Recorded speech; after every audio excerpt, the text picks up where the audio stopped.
എന്തല്ല എല്ലാവർക്കും സുഖം തന്നെയാ. അപ്പോൾ ഇന്ന് നമ്മളെല്ലാം ചെറിയ കാലത്തുള്ള ഒരു ലക്ഷറിയസ് കേക്ക് അതാണ് ഇന്ന് ഉണ്ടാക്കാൻ പോകുന്നത്. വളരെ പെട്ടെന്ന് ഉണ്ടാക്കിയെടുക്കാം. വീട്ടിലുള്ള ഇൻഗ്രീഡിയൻസ് വെച്ചിട്ട് എല്ലാവരും സാധനങ്ങളെല്ലാം എടുത്ത് വെച്ചോളാം ഇത് കണ്ടുകൊണ്ട് തന്നെ. അപ്പോൾ അതിനാദ്യമായിട്ട് ഒരു പാത്രം എടുത്ത് വെച്ചിട്ടുണ്ട്.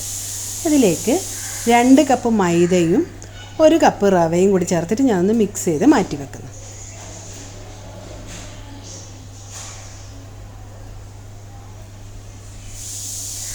എടുത്ത് വെച്ചില്ല. ഇനി നമുക്ക് വേണ്ടത് 2 മുട്ട. ഇതിനൊരു മുട്ടക്കേക്ക് എന്നും പറയും, പണ്ട് മുട്ടക്കേക്ക് എന്നാണ് പറയുക. 2 മുട്ട പൊട്ടിച്ചൊരു പാത്രത്തിൽ ഒഴിച്ചു കൊടുക്കുക. പിന്നെ ഇതിലേക്ക് വേണ്ടത് 1/3 കപ്പ് പഞ്ചസാര. പഞ്ചസാര അധികമായി പോകണ്ട, മധുരം കൂടിയാൽ ഇത് തിന്നാൻ പ്രയാസമായിരിക്കും. അതിൽ ഒരു ഇളം മധുരത്ത് തിന്നാനാണ് നല്ല ടേസ്റ്റ്. പിന്നെ 1/4 ടീസ്പൂൺ അപ്പക്കാരം ബേക്കിംഗ് സോഡ, പിന്നെ ഒരു 5-6 ഏലക്കായ് പൊടിച്ചത്, പിന്നെ ഒരു 2 പിഞ്ച് ഉപ്പ്.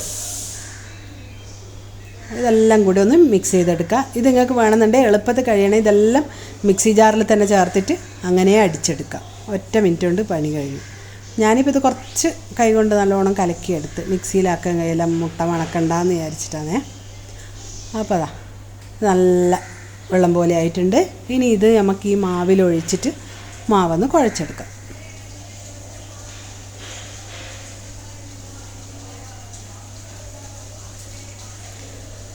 നല്ലോണം ഇത് 2 മുട്ട ഒഴിച്ചത് തന്നെ മതിയാവും കേട്ടോ. പഞ്ചസാരയെല്ലാം കൂടിയാവുമ്പോൾ നല്ല വെള്ളം പോലെ ആവും.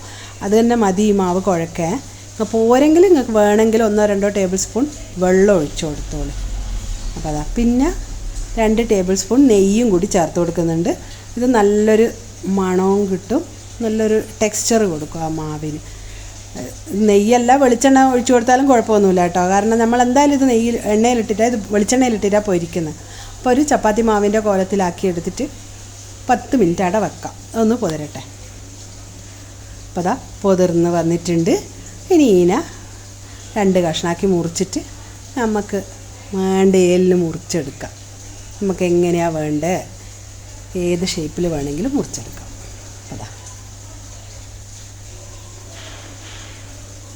ഒരു കഷ്ണം ഞാൻ മാറ്റി വെച്ചിട്ട് മറ്റേ കഷ്ണം കൊണ്ട് കണ്ടോ ഇതുപോലെ ഞാനിത് പണ്ട് കാണുമ്പം വിചാരിക്കും 2 കഷ്ണം ഇതെങ്ങനെയാണ് ഒട്ടിച്ചെന്ന്.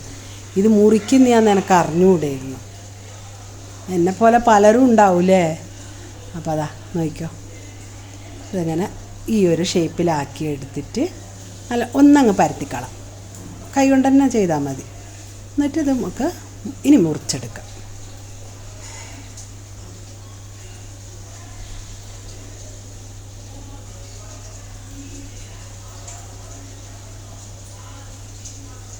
അറ്റത്തുള്ളത് ഒന്ന് കൂടിപ്പോയി, അതൊരു ഭാഗത്ത് ആ മറ്റേ മാവിൻ്റെ കൂടെ എടുക്കാം, അതവിടെ ഇരിക്കട്ടെ.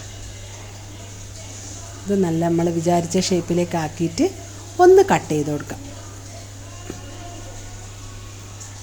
കണ്ടോ, ഇങ്ങനെ കട്ട് ചെയ്താൽ ഉള്ളു നല്ലോണം വെന്ത് കിട്ടും.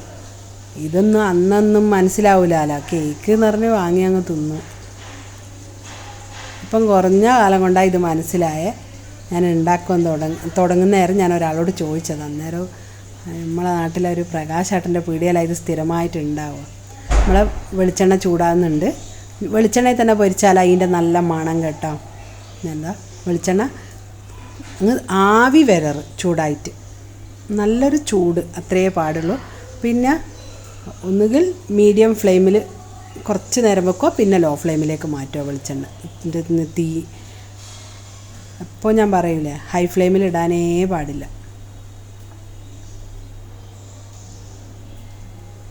നമ്മൾ ഏകദേശം എല്ലാ ഭക്ഷണവും ഹൈ ഫ്ലെയിം ഇല്ലയെന്ന് തോന്നും അല്ലേ.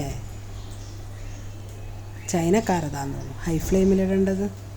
അപ്പോൾ അത് പെട്ടെന്ന് വെന്ത് കിട്ടും.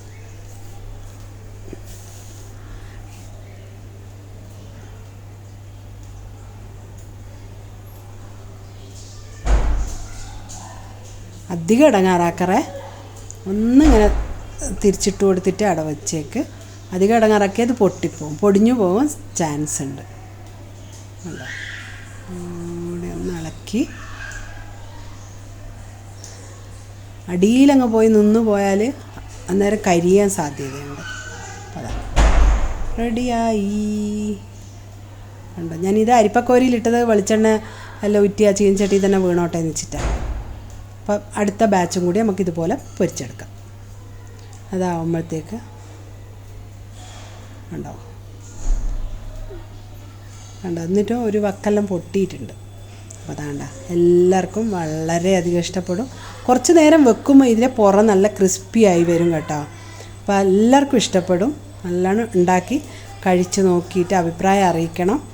എന്തായാലും അടുത്ത ആഴ്ച വേറൊരു ഡിഷുമായിട്ട് കാണുന്നത് വരെ താങ്ക് യു.